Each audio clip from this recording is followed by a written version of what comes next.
Hello po sa inyong lahat mga kabarya, nandito na naman po ako si Pinoy Coin Hunter para atin pong pag-usapan rito ang dalawang 50 centimos coin, mga Philippine altcoin po ng isang seller na binebenta po niya dito sa isang online store.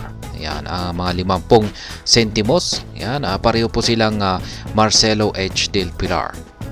Yun nga lang ata, magkaiba po sila ng disenyo. Ayan. Nakikita po natin dito na yung isa rito sa ating bandang kanan ay meron po siyang taong 1985. At yan yung nandito naman sa ating bandang kanan ay meron po siyang taon na 1972. At ayan, bago po natin alamin kung magkano yung bentahan o presyuhan dito ng online seller, ayan, dito po sa online store na ito, ay check po muna natin kay Carousel yung talagang mga detalye nito. Kaya ayan, ito po yung una. Ayan, yung nandito po sa bandang kaliwa ay yan po ito. Ayan, ito po yung reverse side po ito. Ito po yung kanyang overside. Yun nga lang, at yung halimbawa rito ni Numista ay 1967. Kaya yan po yung mga detalye nito.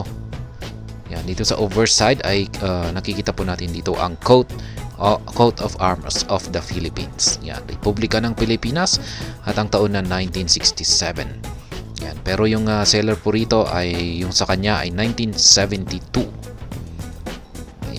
Ayan.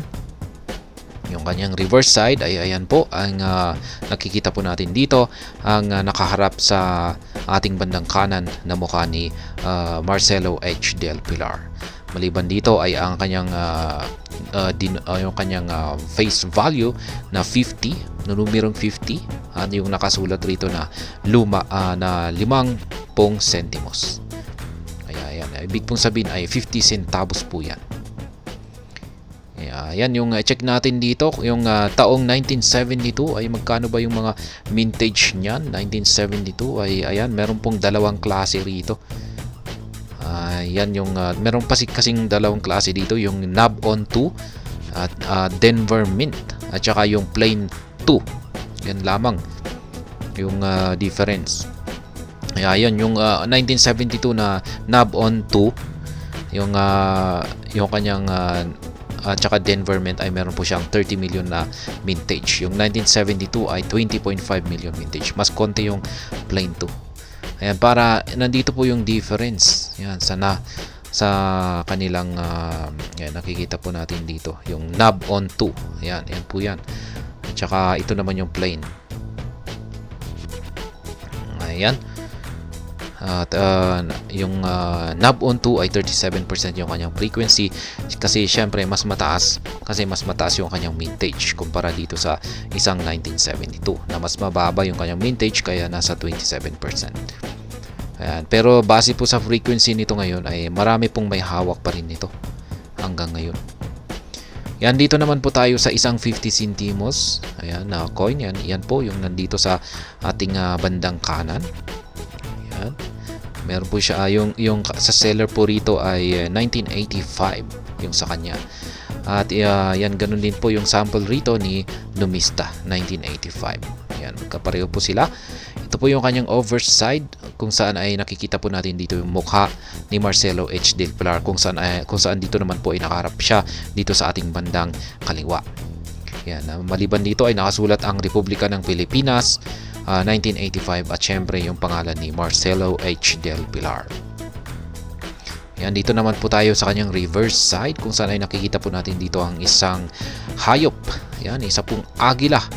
Ito po ay isang monkey eating eagle, at yung kanyang scientific name ay Fitcopaga Jeffrey. Yan, maliban dito po nakasulat yung kanyang mas malinaw na face value na 50 centimo. Yan, 50 centavos. Kaya yan, 1985 yung kanyang mintage ay 107 million. Yan, laki po ng kanyang mintage. At saka yung kanyang frequency ay nasa 30%. Base po kay Numista ay ito po yung kanyang mga presyuhan dito, 4 pesos yung good condition. Yung kanyang very good condition ay nasa mga 8 pesos. Yung fine ay 12 pesos. At ayan, pinakamataas po yung uncirculated na 30 pesos.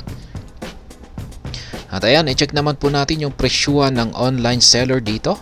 Ito po ay binebenta niya sa online store na si Carousel.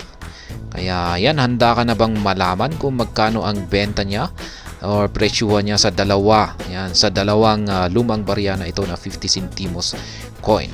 Yan, binigay na po niya yung isang presyo.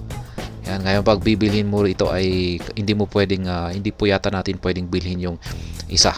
Kung gusto nating bilhin lamang yung 1985 ay hindi po pwede. Kailangan nating bilhin yung dalawa. At yung kanyang presyuhan dito ay ayan na po.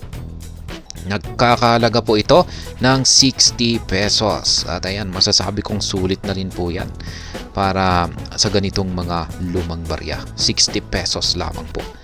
Kaya yung sa mga wala pang ganito na nangongolekta pa ng mga 50 centimos ay okay na rin mo. Masasabi kong okay na rin po yung presyo na ito.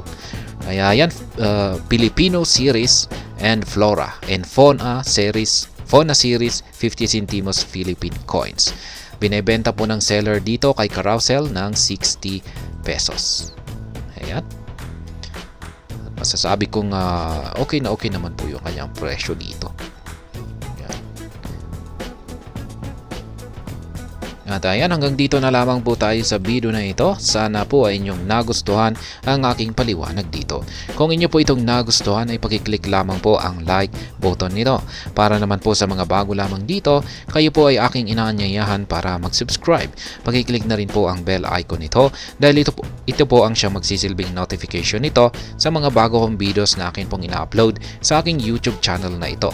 Marami pong salamat sa panonood. Ingat po tayo lagi at God bless po sa ating lahat.